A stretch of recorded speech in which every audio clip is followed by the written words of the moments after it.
there's a style we've come to expect. Solid, reliable, like the soil, and the people who work it. But these days, the football out here is about more than the basics. It's still rough and tumble, but with a twist.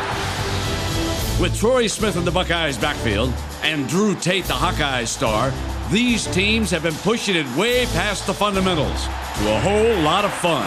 Number 1, Ohio State. Number 13, Iowa. The Big Ten at its best and brightest under the primetime lights on Saturday Night Football. You are looking live at the largest crowd to ever watch a sporting event in the state of Iowa. And for the Hawkeyes and their faithful, this tonight is their field of dreams. Welcome to Saturday Night Football, presented by Southwest Airlines, here at Kinnick Stadium in Iowa City. It's the number 13 Iowa Hawkeyes and the number 1 Ohio State Buckeyes. Welcome, everybody. I'm Brent Musburger. A pleasure to have you along for what should be another exciting Saturday night with college football. Kirk Herbstreit and Bob Davie are here.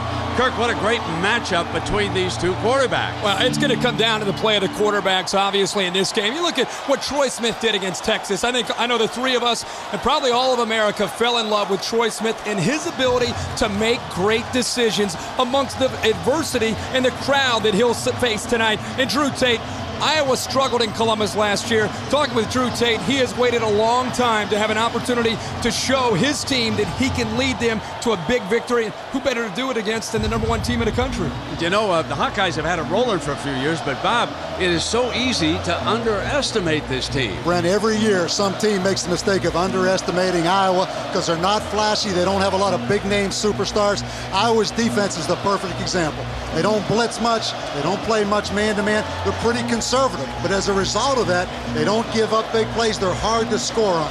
Bottom line, Iowa may not be flashy, but they are tough to beat, particularly in this atmosphere out here tonight. Oh, yeah. Exactly, and the Buckeyes are hoping they will not ride this wave of enthusiasm because this crowd is here tonight for the thrill of it. So the number 1 team in the nation, and when you look at the Ohio State schedule, you can circle this date and say perhaps this is their biggest test of the season. They will be favored the rest of the way, including their home game against Michigan to end it. Now, when you look at this series record, the Buckeyes have dominated the Hawkeyes through the years. Ohio State has won 14 of the last 16 games at Kinnick. However, the last time they came in here, they were beaten. And keep this stat in mind regarding the Hawkeyes here in Kinnick. They've won 32 of their last 35. Coach Jim Tressel has been superb in big games. 6th season as the Buckeye head coach. He's won the national championship. If Tressel is not the best coach in the Big Ten, then this man is. Kirk Ferentz. Several overtures from the National Football League. Very happy raising his family in this wonderful community. And Brent, as always, Iowa won the toss. Kirk Ferentz, with the NFL background, decides to take the football and not defer like a lot of other college coaches do. So the Buckeyes with the ball on the tee, and we will see Drew Tate in the offense. Aaron Petrie, Sean Green, and Damian Sims, 2 of the 3 tailbacks used by Ferentz and the Hawkeyes, are back to return this. And we begin in Iowa City. Out of the end zone, it'll come out on the 20-yard line. And Bob, we talked about Ferentz. Gone to practice. What do we expect from Drew Tate here tonight? Well, Brent, I think it's pretty simple. If Iowa is going to win this game tonight and upset Ohio State, Drew Tate has to have a great game. It all starts with him. He's the leader. This Iowa football team, offense and defense, feeds off of his energy. He has won 20 games as a Hawkeye quarterback and lost only 7. That's 74%. In motion, his running back is Albert Young. And they will roll the pocket hard to the right and out of bounds, and it will be 2nd and 10. Our City, Iowa offense. Now, the Hawkeyes will not stretch the field vertically, but tight end Scott Chandler is considered their finest NFL prospect. Center Mike Elgin moves there from guard tonight because of an injury on this offensive line. 2nd and 10 as you look from behind Young. There's Laurinaitis, and the Buckeye defense, which, if anything else, has overachieved this season. 9 of their starters from a year ago are gone. Get down and 10. Here is the handoff, and Young is tripped off. And David Patterson, one of the 2 defensive tackles we're going to talk about right now. That success after replacing 9 starters. Folks, you just saw one of them, Patterson. He and Pitcock. Now, this might be the best defensive tandem in all of college football. David Patterson, Quinn Pitcock, all starts with that inside push. And when you're breaking in 9 new starters, having David Patterson and Pitcock coming back has allowed him to really grow as a defense. And this was Iowa did not want here in their first series. 3rd and 11. So the Buckeyes put the Hawkeyes in 3rd and long right at the start of the game. Stepping up in the pocket, fires incomplete. Receiver was open. They could not connect. Dominique Douglas, the freshman from the Detroit area, is the intended receiver on that play, and so it is 3 and out. And that is the kind of start the Buckeyes wanted here. Well, it's the kind of start they obviously wanted. Last year, Bob, they were able to manhandle Iowa, and here in these first few plays, strong up front. And you look at the depth of number 33, James Laurinaitis, the linebacker on that drop. But do you kick the ball to Ted Ginn? Yesterday, Kirk Ferentz said they would kick it. Just really concentrate on getting great hang time. It's not just Ginn back there. Anthony Gonzalez has gone. And they have the 2 of them across. Now Ginn will run up and field it on the 38 to the 46-yard line. And the Iowa punt return team for the season, they'd allowed only 10 yards with 6 punt returns. And Kirk will take a look here at Troy Smith. Great field position. Well, great field position for Troy and the Ohio State offense here as they start things. And this crowd's about to get very hostile for Troy. And that's going to be the interesting thing here. How will Troy Smith, the veteran, one of the best quarterbacks, maybe the best quarterback in the country, handle the crowd? Because he did such a good job in Austin. He needs to be able to do that tonight to give the Buckeyes offense a great shot. Antonio Pittman's off to his right.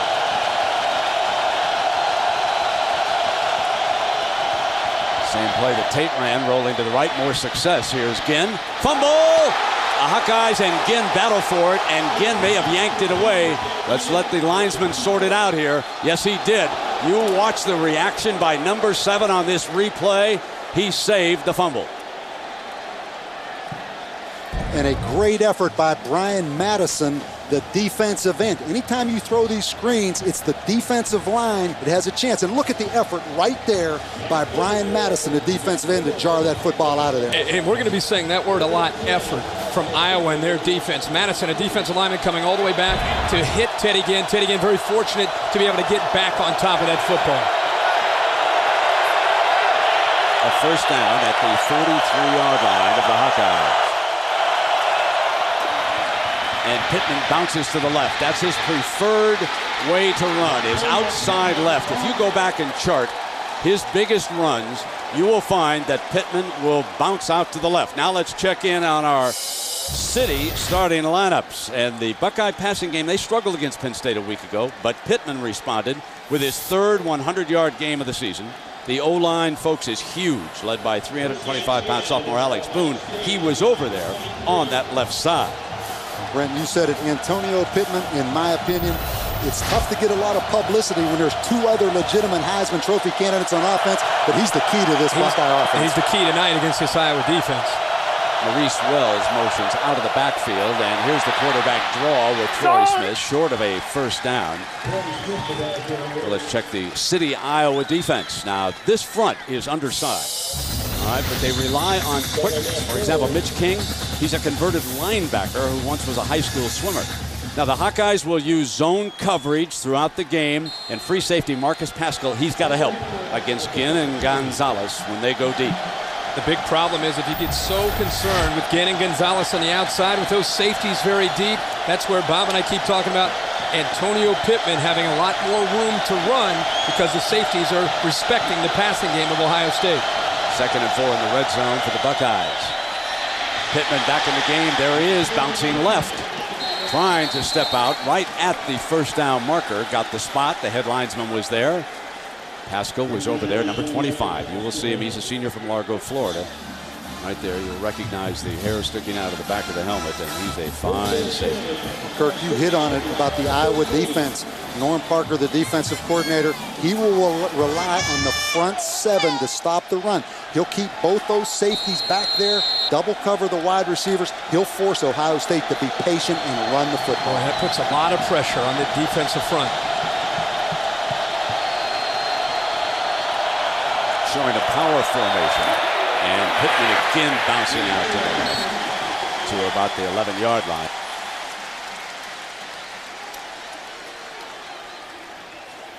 And the margin for error in this game, so much less, Kirk, for Iowa than Ohio State. Ohio State with some dynamic playmakers. Iowa doesn't have that. Not much margin for error for the Hawkeyes and Kirk Ferentz in this football game. Everything has got to go right, including a fast start. When you have the #1 team in the country coming into your stadium with a hostile crowd, the first thing you want to do is keep them hostile. And the way you do that is you keep Ohio State out of the end zone on their first drive. And because of that sideline shot, Maurice Wells is back in, and he'll motion out as a receiver. Smith is going to try to throw for it, deflected, incomplete, and suddenly the Buckeyes are in 3rd and long. And the Hawkeye coaches right now would gladly settle for 3. Norm Parker with a little bit of a little new wrinkle, doesn't show a lot of blitz, and that time on 2nd down decides to bring the pressure with his safety and outside linebacker. I think he caught the Ohio State offensive line off guard. Yeah, Norm's about as conservative as you get. Trust me. Roy Hall has checked in. He's injury-free this week. They're going to go 4 wide and try to throw for it.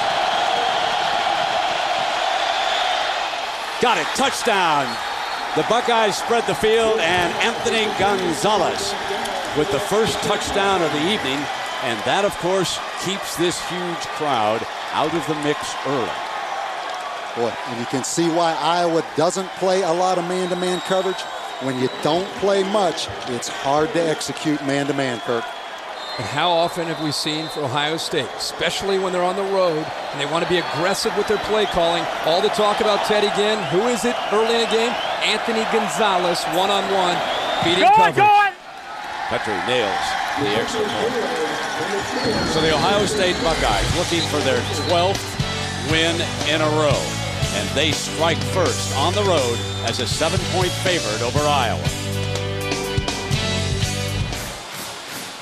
Kinnick Stadium on a 69-degree night with Ohio State scoring the first time they touched the ball. Remember, they won the battle of field position. They forced the Hawkeyes into 3 and out. And Gonzalez, who stepped up last year as a number 3 weapon with Santonio Holmes, remember, he teamed up with Ginn. Holmes has gone on to the Pittsburgh Steelers. Now it is the Ginn and Gonzalez show, and Gonzalez with the first score of the night. Petrie and the Hawkeyes would like to get a little better field position coming out with either Sims or Green.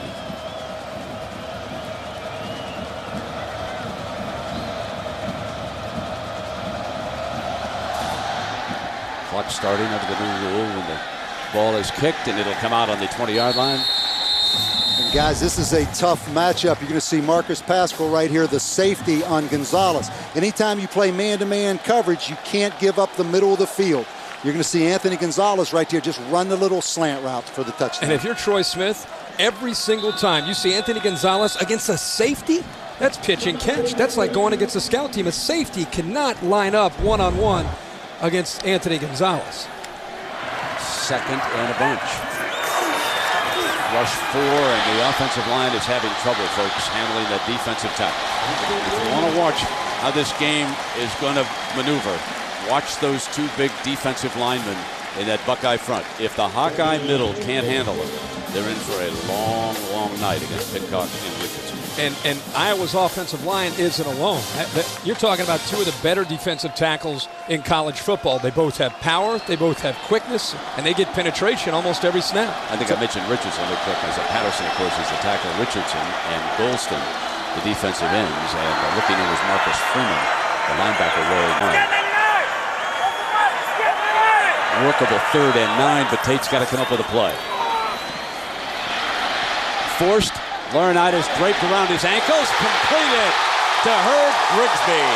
So the lean, wiry Texan comes up with a play with Laurinaitis trying to untie his shoes.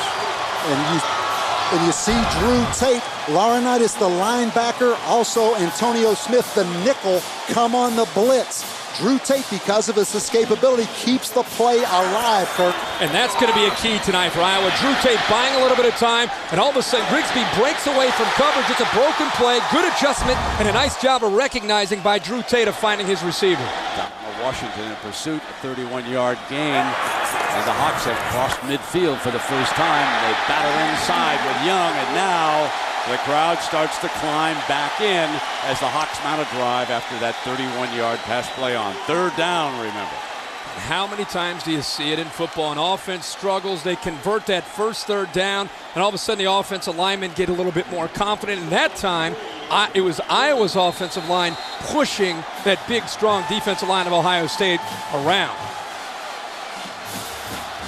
Jimmy Haycock and Luke Fickell with a couple of situation substitutions here on second and third.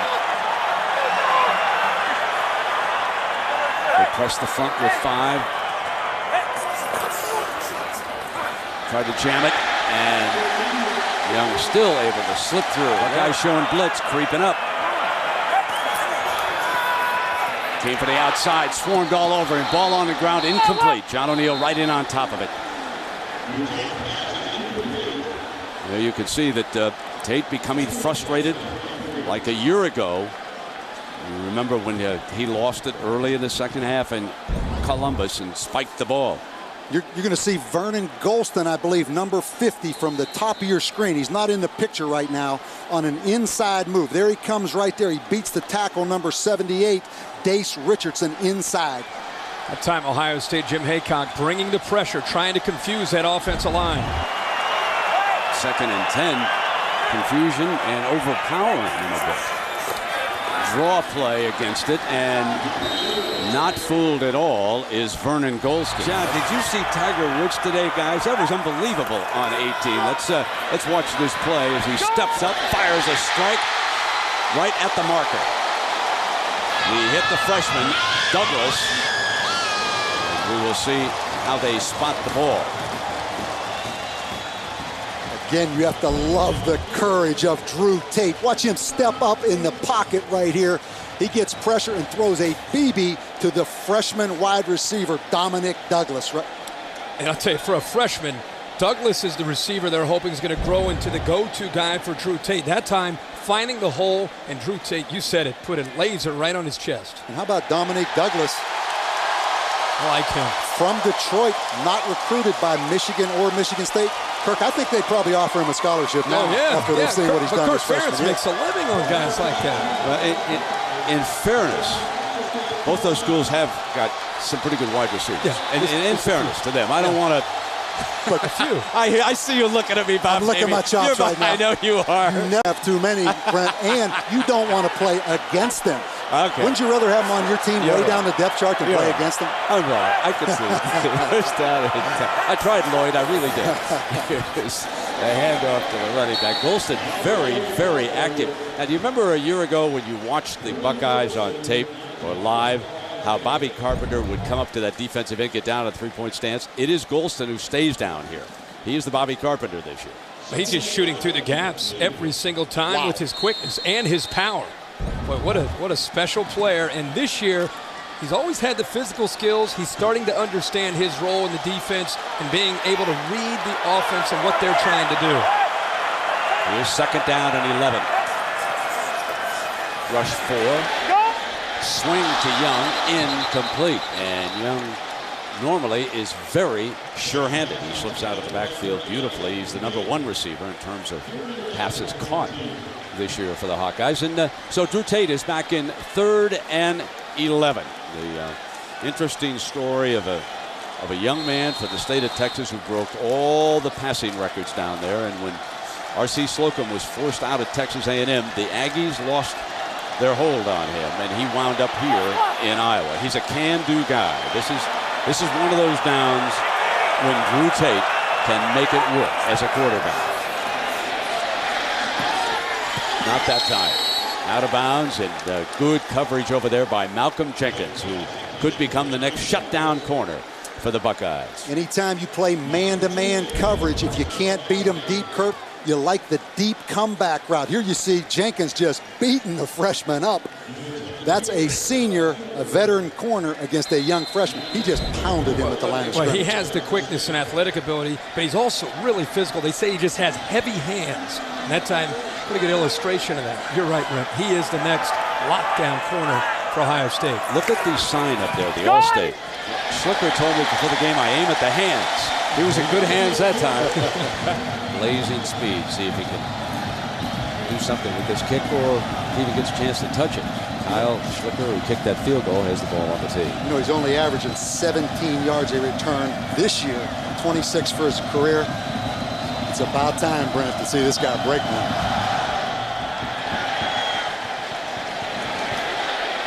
He's going to come out and try it.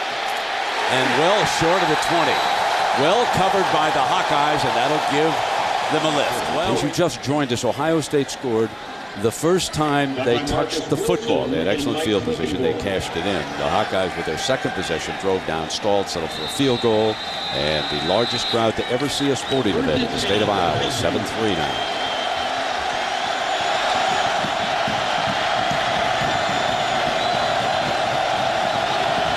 See what he can do on a third down. Incomplete, and they're forced to punt again. Really like the scheme by Norm Parker. Has a linebacker underneath, uses a safety over the top, and completely eliminates the inside receivers. Ohio State has shown a tendency that if you try to take Teddy Ginn away on the outside, they are looking now. Iowa's defense is looking to the inside receiver to eliminate him. Good call by Norm Parker with two defenders on one and to the middle. Trapasso drilled his last punt. Brodell is back. There didn't seem to be much penetration by the Hawkeyes. Fair catch inside the 20-yard line at about the 17. That's where Drew Tate and the Hawkeyes will go back to work here. With the end of the first period, the #1 team in the nation scoring first. Hawkeyes come back with a field goal. It's 7-3. Our presentation of Saturday Night Football presented by Southwest Airlines will continue after this message and a word from our ABC station. You're watching ESPN College Football on ABC. We welcome you back to ESPN Saturday Night Football on ABC, presented by Southwest Airlines. Saturday Night Football, ESPN Football on ABC. 1st and 10, and a play fake by Tate. Buys a little time, and it's intercepted. Picked off by Brandon Mitchell. And the Buckeyes are 30 yards away from a second touchdown. For a veteran quarterback like Drew Tate, this is a no-no. He came off play action, a fantastic job by the Iowa offensive line. Look at all the time, but look at the eyes of Drew Tate. He looked the entire time right to Grigsby and sold the throw to Brandon Mitchell, giving Mitchell plenty of time again to come over and make the interception, Coach. No question, and we said in the open, for Iowa to win this football game, Drew Tate had to have a great game. Now the Iowa defense has to try to hold him to a field goal attempt here. Looking at option. Pittman, well defended. The Buckeyes were defended by Mitch King, the defensive tackle who jumped out in our Pacific Life game summary with the #1 team in the nation, leading the Hawkeyes 7-3. And as you can see, they have given up 69 passing yards. However, the big thing, the turnover just moments ago. And until the turnover, you felt like Iowa had survived that initial shock of Ohio State taking the ball down the field on the first They down. recovered, came back, kind of brushed themselves off, and had some confidence until that throw. Straight handoff this time. And Pittman around the left side. 10, pushed, tackled the 4. 4 yards away, it'll be a 1st and goal. Marcus Wilson and Charles Godfrey saved the touchdown, but it's a 23-yard gain and more yards left side for Antonio Pittman. Brent and Bob, I think the three of us are convinced that Antonio Pittman, the nation may not appreciate number 25, but I know the three of us, and I think a lot of other people are starting to appreciate it, and I appreciate to see Anthony Gonzalez, a receiver, showing that he's a team guy, willing to take on a linebacker to help the running back to clear him again to the left side for a big gain. goal line defense for the Hawkeyes. He got him down here. Touchdown. That was pretty easy, wasn't it? Antonio Pittman. And you have to think, Kirk, Antonio Pittman motivated because of maybe the lack of recognition, kind of like the Ohio State defense was motivated coming into this season with all the talk about 9 new starters. But it all started with the veteran quarterback throwing that ball down the middle of the field and getting it intercepted. Yep, the interception, but it's going to continue to put pressure on Norm Parker as a defensive coordinator. If he's determined to stop the passing game and the big play in the passing game, he's leaving himself vulnerable up front, giving up big running plays to Antonio Pittman. And Petrie makes it 14-3. So Antonio Pittman, the junior from Akron, with the Buckeyes' second touchdown of the night.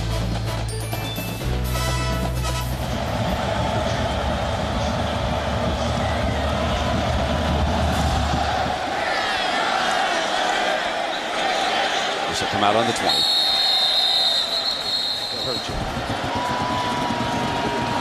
Golston will get down on the left side of that defense. He's been a load. They double him. Come back with the running play, and Damian Sims.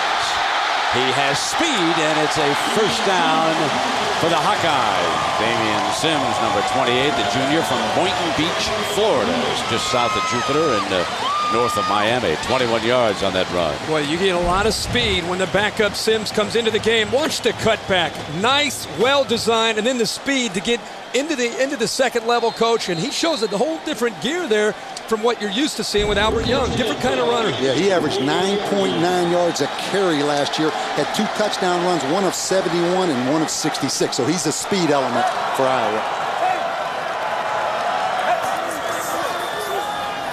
We keep throwing on first down. Couldn't find anybody open. Tate tucks it away. And let's check in down below with Lisa. Lisa? Well, Brent, the Ohio State Buckeyes offense is obviously firing on all cylinders, but the defense has taken a hit. Number 21, free safety Anderson Russell, injured his right knee earlier in the game, and he will not return. Very visibly upset on the sideline. Several players, including Ted Ginn, have already come up to him, given him a pat on the pad to say, don't worry, we'll pick you up. Brent? And so far, Lisa, Jamario O'Neal from Cleveland, who played also for Ted Ginn's father, I believe, at Glenville. He has gone in with Brandon Mitchell. On first down, they'll come back with the running play and see if Sims can do it again. And the Bucks are ready with John Kerr, the linebacker who transferred from Indiana to Ohio State, now in their starting lineup, making the stop, number 52. And one of the things Jim Haycock is forced to do anytime you start to see a few plays is bring pressure. And he's got some backups. The linebackers, Ross Holman's in there, John Kerr's in there, Larry Grant, the junior college transfer, in there getting penetration. And, Coach, he's got so many young defenders still on the road, kind of caught in a catch-22. Do you get aggressive and get creative and complex, or do you just sit back in that base and do what you know best? David Patterson getting down in their stance. Keeping it on the ground and doing a terrific job is Sims again. Close to the 35-yard line for another Hawkeye first down. So Damian Sims and the running game give the Hawks a lift here. Again, Kirk, you're going to see the penetration of the Ohio State defense. They are in the backfield right here.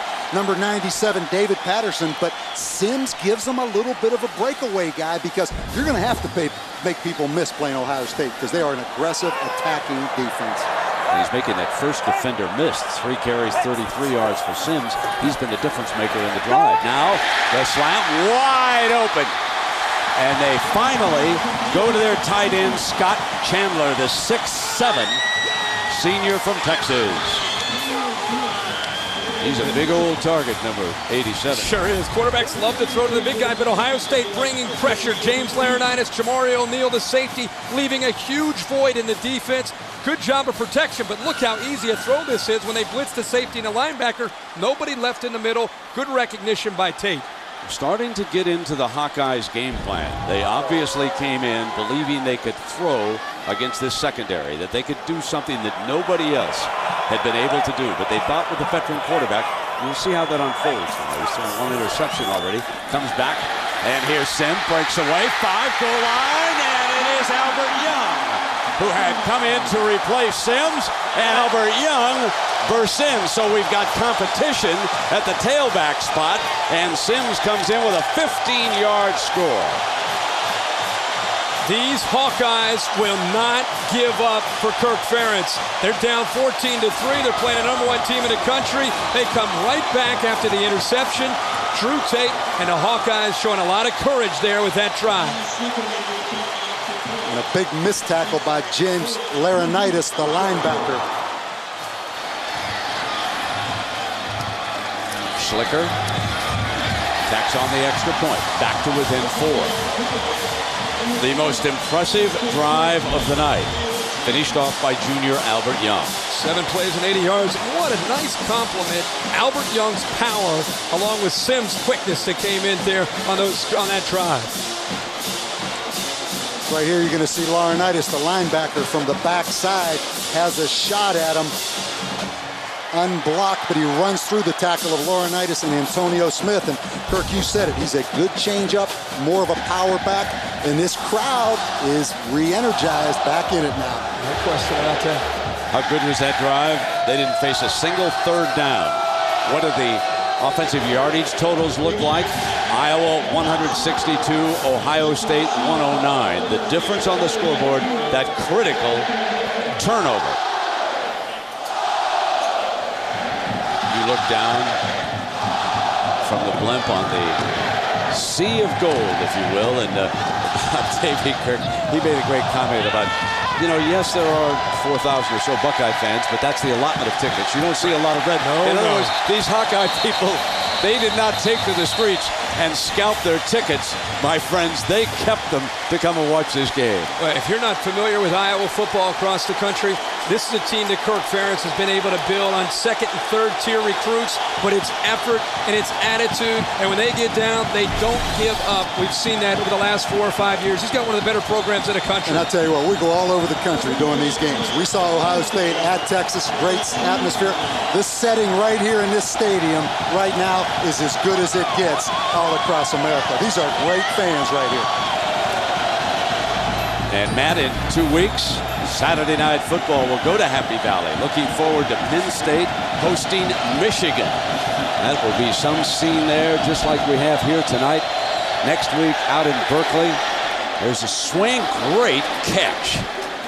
One-handed by Chris Wells, pulled it in, swinging out of the backfield.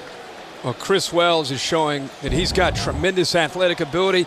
And this is Troy Smith looking downfield, dumps it to the outside. How about the right hand? Puts his big right hand up there, brings the ball in, and now he's able to collect himself and get upfield. It's the 3rd time I've called Chris Wells, who they call Beanie Wells, Jonathan Wells. Last time, I promise.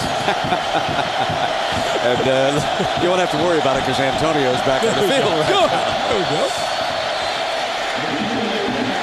Pittman straight ahead. Banging for about a yard here. 5:22. The Hawks hoping to hold on here late in the second quarter. I'll tell you the thing you love about Ohio State's offense. You know, we're in that era of some teams are spread offense, one back, or they're more of the pro style. Ohio State and Jim Tressel do a great job of mixing the 2 different styles. I mean, they do a lot of different things now. It makes it so tough to prepare for that spread like this, or the power that they've shown. Need 3 yards. Have to reach the 46-yard line. Quarterback run. Bounces.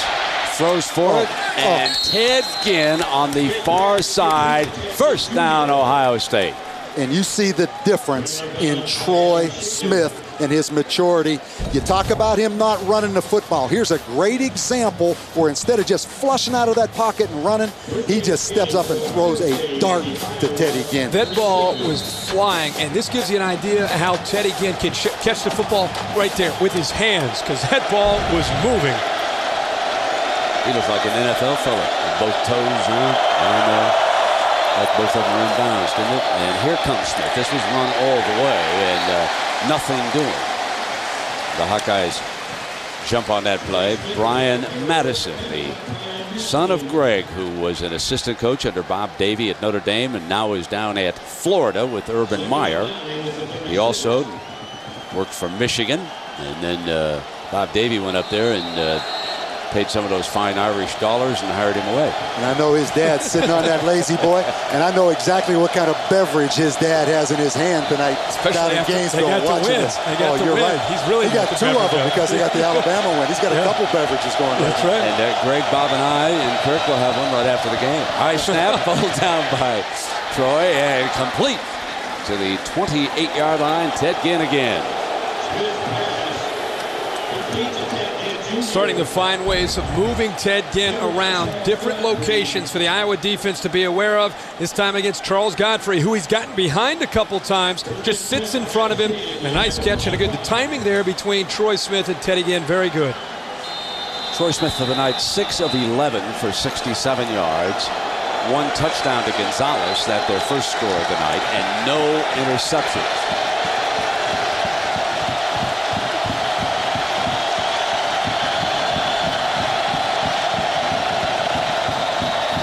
Base 4-3 look, and bouncing again is Pittman to the left.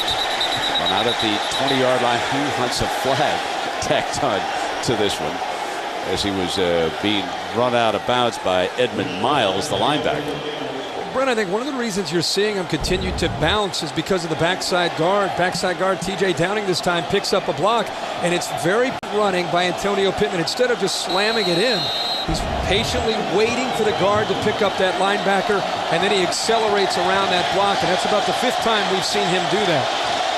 If they can't stop it, keep doing it. Sure. 2nd and 5, averaging better than 6 yards a carry. Why not? Cole again on the left side, driving for a first down. Brent, this time Steve Raring, the left guard, gets a great block. Iowa's just been battling and doing such a good job. This time in the pit, you're going to see Ohio State's left guard, Steve Raring, just gets physical and push Iowa straight back. It's some of that 3 yards in a cloud of dust offense. There's and I'll tell you what, right up his alley, right on cue with the I formation. Not much emotion right there. Pittman just shy of the 5-yard line, and Marcus Wilson, the redshirt freshman. I think the other thing, and Bobby, you can talk about this a lot better than I can, the 3-4 defense. When you have 3 defensive linemen, sometimes you get to the 4th defensive lineman up in there, and they're trying to fight inside and fight with their hands and control 2 different gaps. Maybe you can kind of explain how difficult that is. And right now, Ohio State's just bouncing to the outside of that line.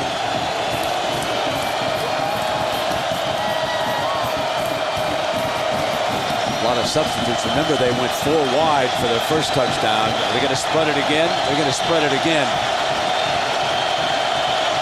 If they can get a wide out slot man on a safety and get the middle, this time they go back outside for the score, but it was 4 wide again.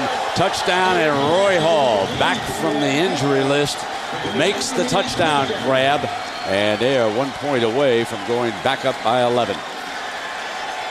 That's just an unfair drive. Bob made a great point of how they show you so many different looks with Jim Tressel's offense. Sometimes they're in no back, sometimes they're in a power double tights with an I formation. Great combination, great variety, and a nice throw that time on the fade coming back to Roy Hall. And how about Roy Hall? We haven't heard from him since the beginning of the season. Yeah. Go ahead, settle.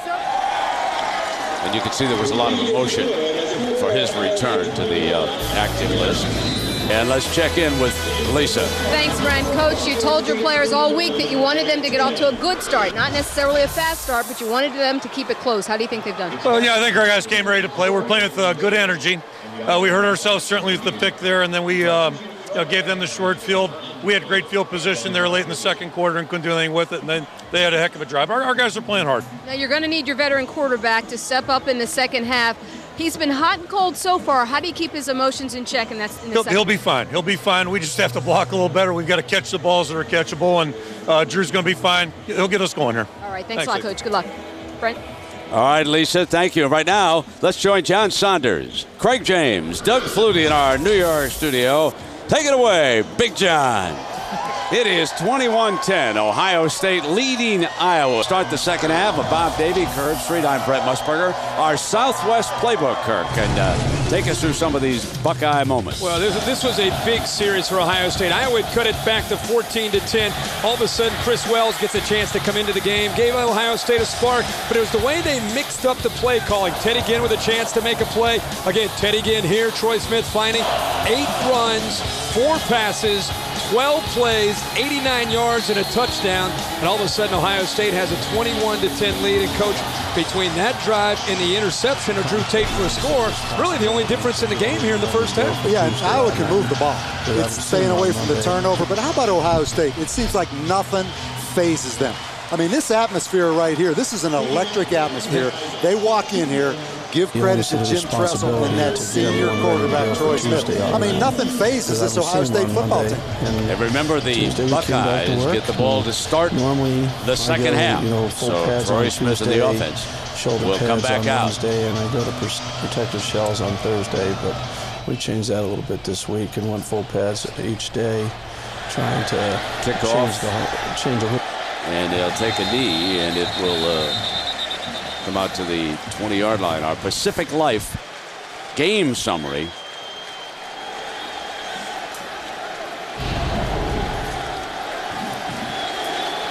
I don't think we're going to see it. That's next week's game.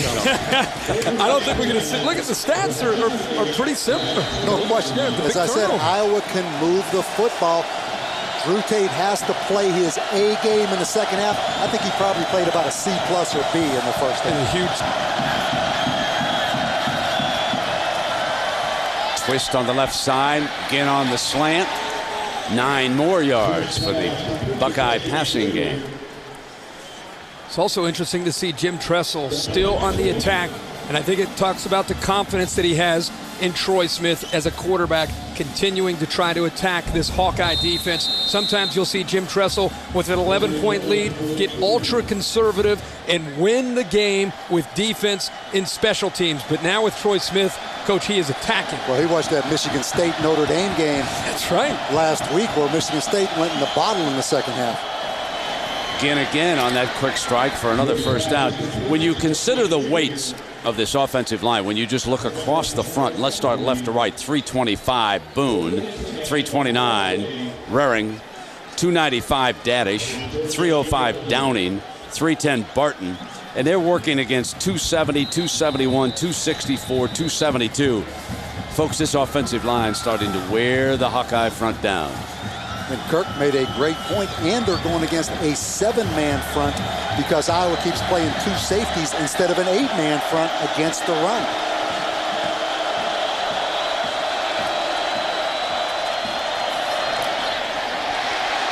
Deflected, incomplete. That's what Iowa needs. They need a deflection, catch a break, ball goes up in the air, somebody's got to make a play. This time they're able to get the deflection up front and so close to being able to come up with the interception. Kenny Owebama, the biggest playmaker up front for Iowa as the defensive end. Good job with that pronunciation, didn't he? Yeah. I stuttered a little bit, but I got it. Owebama. That's an A, kiddo. Second down and 10. Good protective pocket. Dashing for another first down, Anthony Gonzalez, the junior receiver from Cleveland. 3 touchdowns on the season, 1 in the first half here tonight. So efficient. And when you look at the Buckeyes and you think of the big picture, this team is the only one that controls its own destiny in the BCS.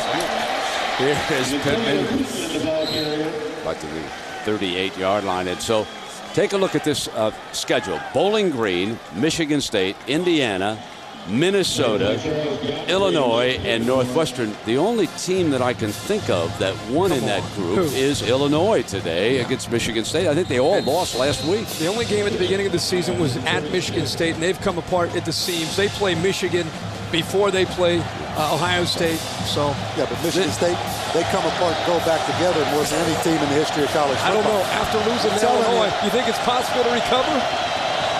Call my 800 number if you like him that week back. There's the handoff. And Chris Wells, the freshman, is on the field. I don't think there's any question that we're watching, in my opinion, the best team in the country right now. I know they're ranked #1, but I think they are the best team in college football because they are so balanced on offense. And we look at Jim Tressel and Teddy again, all the weapons they have offensively. The weapons. I had a chance to see Auburn in person on Thursday night against South Carolina. They had a scare.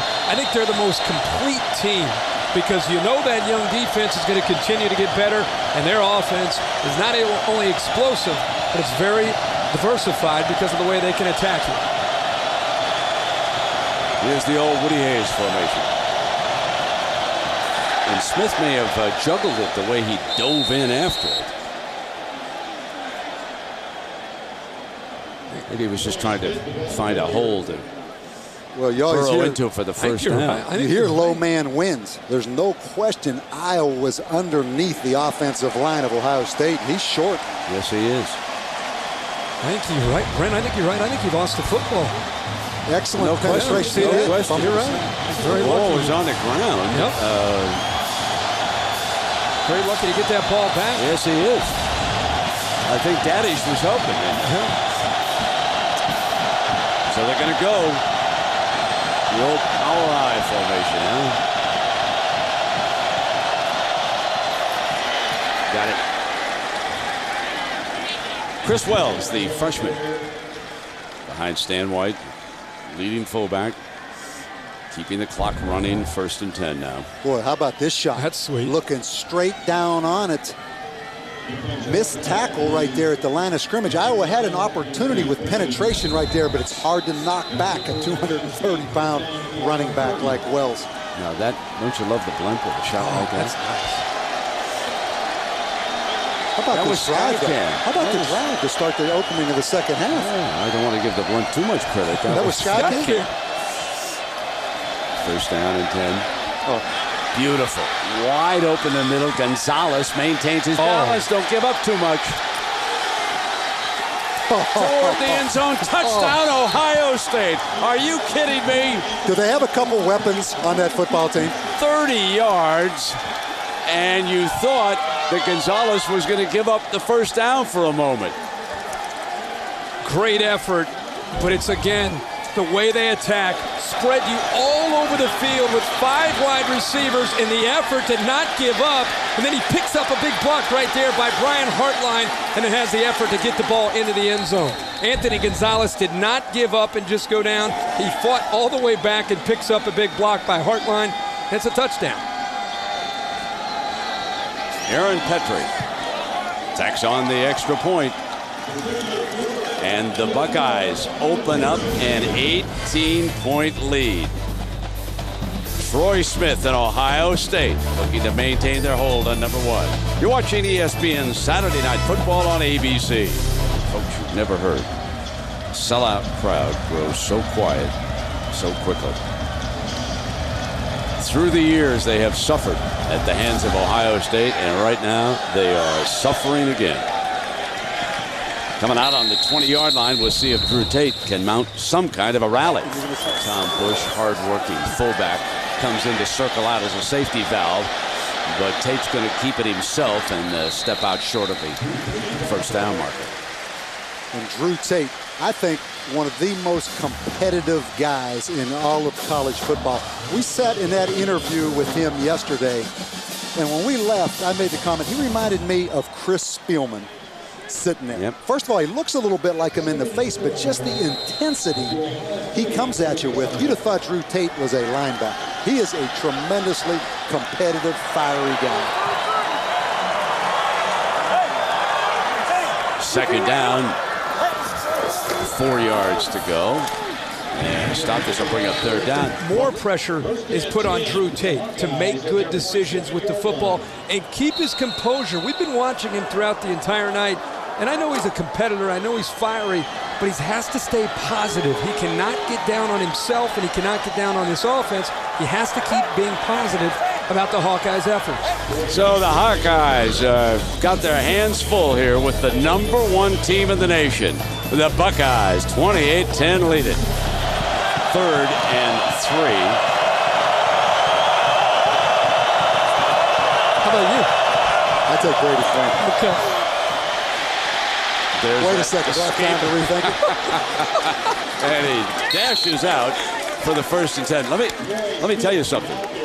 The winner of the vote for Troy Smith is whoever goes second. Who wants to wind up in Oakland right now? Well, exactly, and you see it right there, the pressure by Iowa coming off the corner, number 27, Edmund Miles. And Kirk, that is the dimension that Troy Smith gives you, without a doubt. When first you're in 5 receivers, you spread the defense all over the field. Then the next snap, you're powering Beanie Wells up through the middle.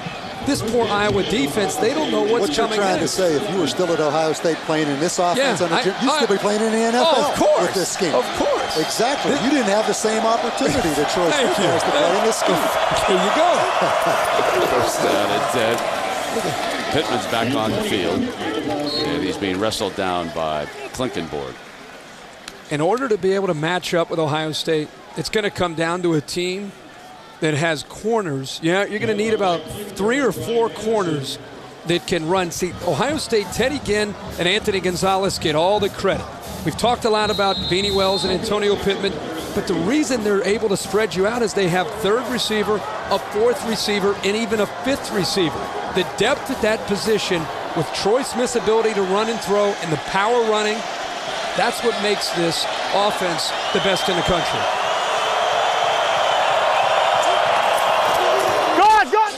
Here's Ginn. Slips for a 1st down to the 18-yard line, and Ted Ginn Sr. applauds that. Now, Kirk, you told me there were 2 or 3 guys faster than Ted Ginn, or no? You said 2 or 3 guys said Gonzalez was faster than Ted Ginn. Yeah. But that's a great move out there. And this guy, at one point coming out of high school, the #1 corner in the country, he has now made, in my opinion, the complete transition to wide receiver. Let's make that perfectly clear before those nasty emails come in. I didn't say that. That's what I was told. They'll blame me. Good. Good. You're up here. I forgot. You'll get it all. 1st down and 10. Well inside the 20-yard line.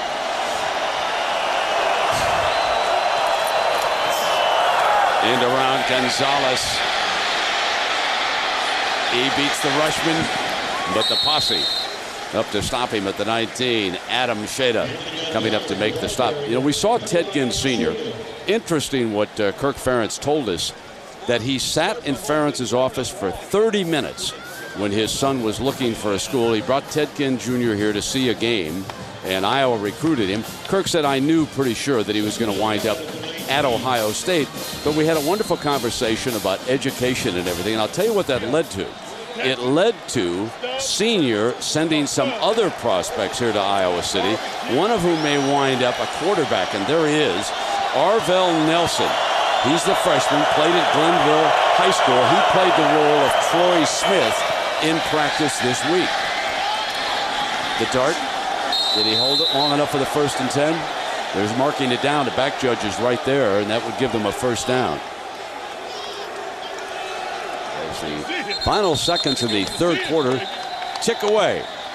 Anyway, our presentation of Saturday Night Football, presented by Southwest Airlines, will continue after this message and a word from our ABC station. You're watching ESPN College Football on ABC.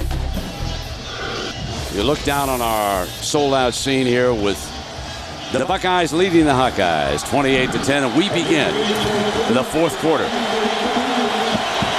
Ohio State 4 receivers in with Antonio Pittman. They've been motioning, going to an empty set, trying to attack the middle of the defense of Iowa. Iowa in man-to-man coverage again. They're going to have a hard time covering him. Incomplete. We overthrew Gonzalez that time. Straight man-to-man coverage by Iowa. They had the matchup they wanted with Gonzalez on Marcus Wilson. They tried the corner route. Football overthrown right there by Troy Smith.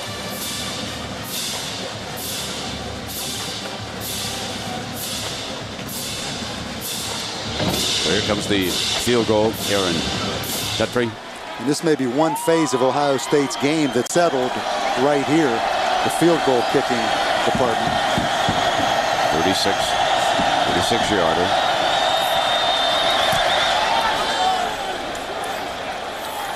Not that time unsettled. He made it down. Looked good. Well, there's the Woody Hayes lookalike from Columbus. See that hat there, folks? Reminds us of an incident. Let's take you to the wig and pin. And Mike Gattens stole Woody's cap. Here's the pictures of the scene at the very end of the game, and there is the Woody Hayes cap. Now, Mag sent him $5 to pay for the cap. That's what they cost back in those days. And there's Woody's return letter. I have no right to keep the money. I'll send it to the University Development Fund. I'll feel better about it. I'm sure you will too. I appreciate your interest in sports, particularly in Ohio State football. I hope we won't disappoint you this year. And Lisa is standing by with Mike Gattens. There he is. Well, Brent, it's 28 years later. And Mike, I got to ask you, what possessed you to snatch Woody Hayes' cap that day? It was on his head. My wife was a cheerleader here at Iowa, and it was homecoming, and she was on the field cheering with the alumni cheerleaders. So I went down here with her. Game was over, and I thought, I'm going to go get that hat. Now, I don't understand that logic, but I'll let that go. You were a basketball player here at Iowa, but you were at that time had already graduated. Right. What made you send the letter to Woody and the $5? Well, I stole it, so I wanted to pay for it. Yes, you did. Yeah, I wanted to pay for it. He was really nice and wrote me back. And at the end of his letter, he said, thank you for showing such a great interest in Ohio State football, but thank you for your integrity. He didn't know me very well. What did you think when you actually got a response from him? I was pretty amazed. We'd always heard what a great guy he was, and I thought, jeepers, here's the Ohio State football coach writing me after I sent him $5, and he said he couldn't keep it because the hat didn't belong to him. He had to give it to the foundation. Now, I've read about the incident, and you didn't take the cap because you didn't like Woody Hayes. It was quite the opposite. Why did you take it? No, I respected him, and I didn't know it was that big a deal, and it really turned into a big deal because the media picked up on it, especially since I was a fan of immense proportions and a former Iowa basketball player doing this, and it was a different deal. Well, I got to say, it took chutzpah. Brent, back to you. Well put, Lisa. And chutzpah indeed. And Mike, by the way, has a son who I understand is a basketball prospect and could be playing for Steve Alford. So there we have it, the Woody Hayes hat incident. And many of us certainly remember the photographs of what happened that day. Can you imagine what SportsCenter might have done with that videotape in this day and era? And Damian Sims, after the penalty, returning the kickoff.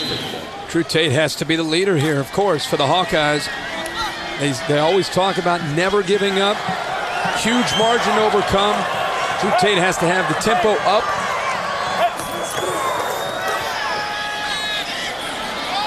Middle. Got it. Throws a perfect strike to Andy Brodell. Earlier in the game, we saw him throw this ball late. This time, he throws it on time and gets it in there right over the linebacker before the safety can come over to make a play. Nice job by Drew Tate. Yeah, excellent timing on that. Ohio State in two safeties, dividing the field in half, and hit that void right down the middle of the field. Coming back with Sims. Stood up at the 29-yard line. Jamario O'Neal, in case you just joined us, number 3, has replaced the injured Anderson Russell. The freshman from Atlanta, Georgia, injured a knee on the kickoff team, and he was one of the 2 starting safeties. So O'Neal has played that spot alongside Brandon Mitchell. 2nd down and 5. Chandler dropped one in the first half and incomplete.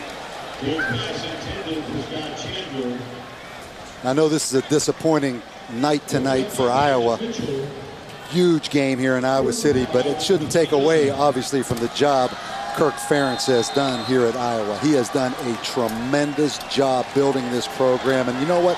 Bob Bowlesby, the AD, who's now at Stanford, deserves some credit for being patient because Kirk Ferentz started out 1-15, and he had the patience to stay with him. Almost intercepted by O'Neal. Number 3 with a hand on it, and it is 4th and 5 4th down, and that time Ohio State. They're giving Drew Tate in this offensive line different looks. They bring the linebacker Laurinaitis, and it frees up Jay Richardson, who was coming through, moving from the outside to the inside, and it really forced Tate to get rid of the ball before he wanted to. Almost an interception.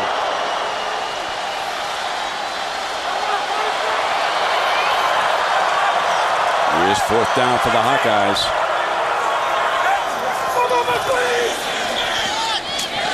Chandler got it for him. 1st down.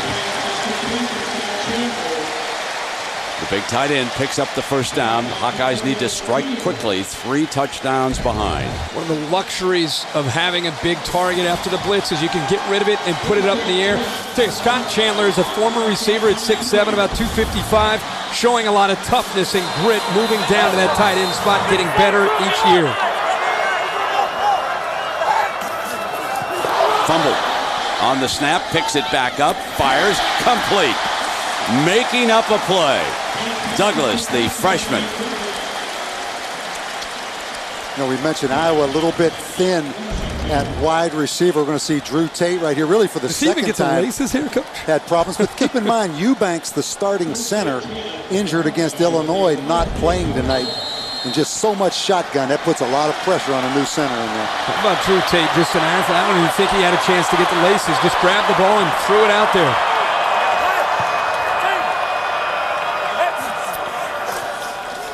Rolling the pocket hard to the right.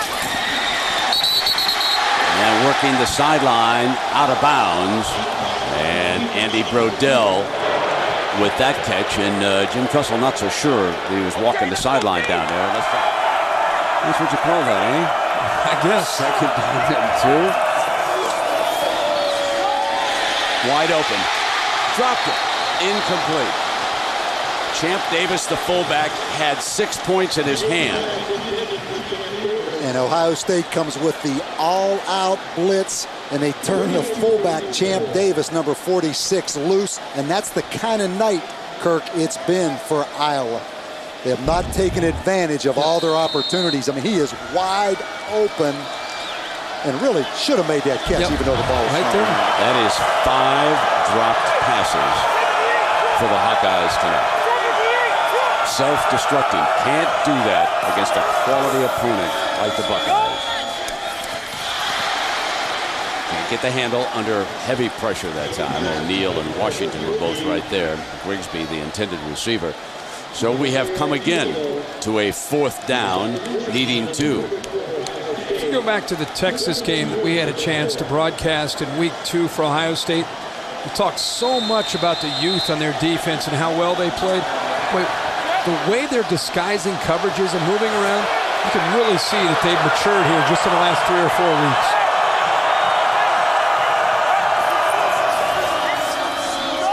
Strike, touchdown. Beautiful look away that time, and Andy Brodell, the sophomore, makes the catch. 13:08 left. Extra points important now. And great touchdowns behind. Timing on that route, a little play action, and Andy Brodell, you see a little window right there in the middle of the field. Marcus Freeman, the linebacker, right over top of him to Brodell. I love the play action to the other side and then turning and coming back to the right.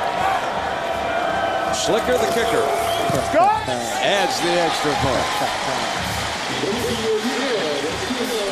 Brian Momelson, my spotter, made me promise I'd say that at least once. You got it in? You're watching Saturday Night Football, ESPN Football on ABC. A look down at Kinnick Stadium. And the Hawkeyes struggling here tonight, but not yet out of it. 13:08 to go. But as Bob Davies said during that commercial break, this is a very, very important series coming up here for both teams. This is short and returnable. Here comes Ginn. Short of the 20-yard line. So Troy Smith in the offense will have a 1st and 10 coming out with Brutus saying, come on, eat up some time. We'll see what happens in a moment. Welcome back to ESPN Saturday Night Football on ABC, presented by Southwest Airlines. We're at Kinnick Stadium, not Wrigley Field, but that's the rooftop of the parking garage. And when you can't get a seat, when there's none available, or you don't have the $1,000 to pay the scalper, you go up there to the top and you look on down and you hope right now is crunch time for the Hawks. They need the football back. They cannot allow the #1 team in the nation to eat up a lot of time right here. Pittman is stopped on first down. That'll put him in second and long. Pacific, 2nd and 7.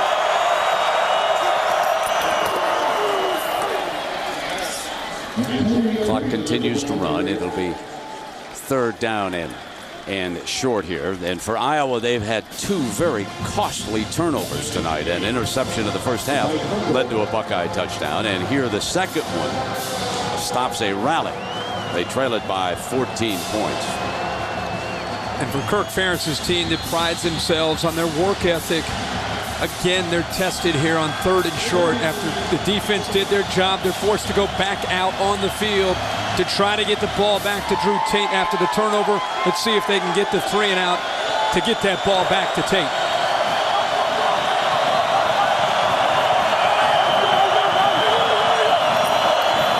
Snap pulled down with the left hand, and Troy Smith trying to run for it. He's short of the first down. And interesting call coming up here for Jim Tressel, whether to go and run Smith for a first down this 4th down. He's taking a look and talking to the fellas upstairs right now, getting some input. What do you think we ought to do?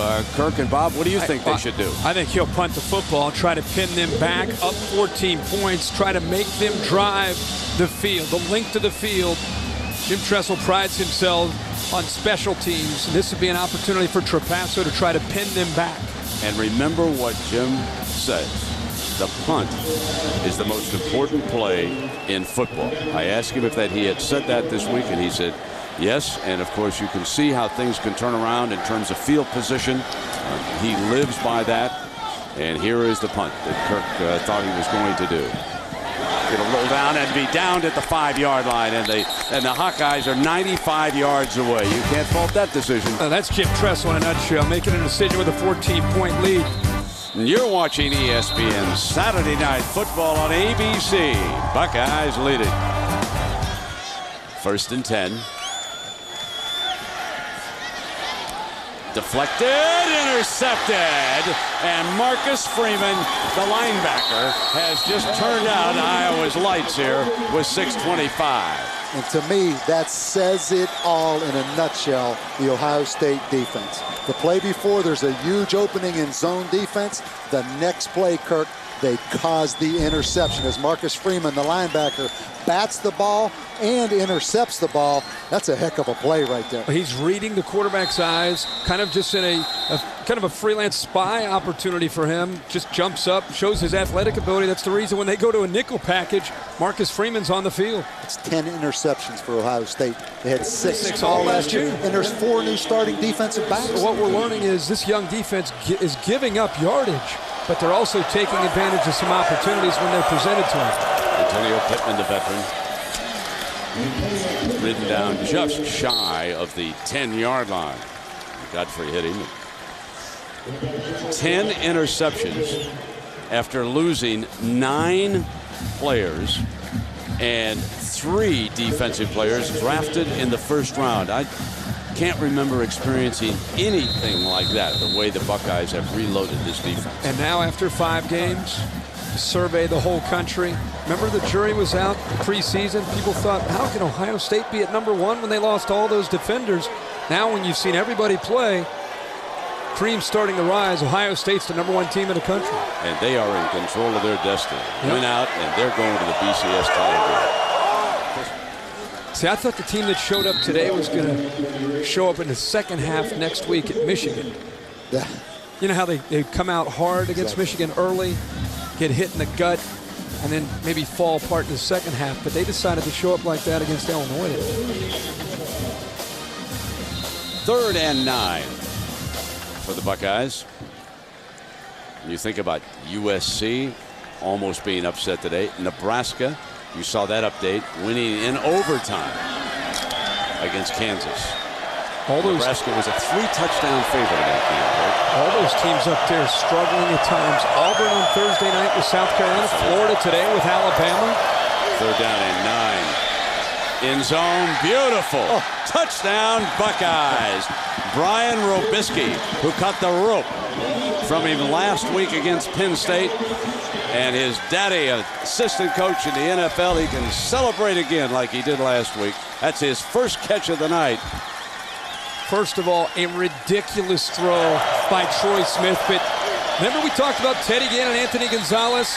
And we talked about the depth of this position for Ohio State. Brian Hartline and this guy right here in the last few weeks really starting to mature and give Ohio State that third receiver that can attack secondaries. Petrie adds the extra point. Troy Smith, everyone's leader in the race for the Heisman Trophy. That's his 4th touchdown pass of the night. You're watching ESPN Saturday Night Football on ABC. 38-17. Buckeyes will remain unbeaten. 4:23 left for the Hawkeyes, who have self-destructed tonight in any number of ways in the wake of hosting the #1 team. They had won 32 of 35 games in Kinnick Stadium, but not tonight. Fielded at the 6 by Green. And we go back and take a look at some of these miscues. Brandon Mitchell, for example, making an interception, number 32 for the Buckeyes. Then watch Antonio Smith, number 14, strip the ball away. And then watch Marcus Freeman, number 1, the sophomore linebacker. How athletic is that?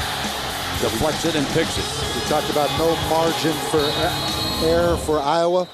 And the reality is they made a lot of errors tonight. Now the final 4 minutes for Drew Tate and the Hawkeyes. Sacked.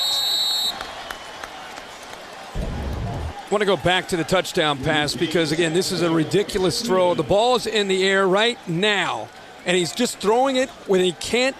The receiver cannot see Troy Smith by the time he released the football. He threw it to a spot where Robisky would break to. That's a pretty good relationship between a quarterback and wide receiver. Oh. Intercepted again. And that is Laurinaitis, who has 4 interceptions on the season. And the 5th interception for linebackers, as we see Big Daddy up there. But Marcus Freeman, the other linebacker, just had the interception on the previous series. Really disappointed.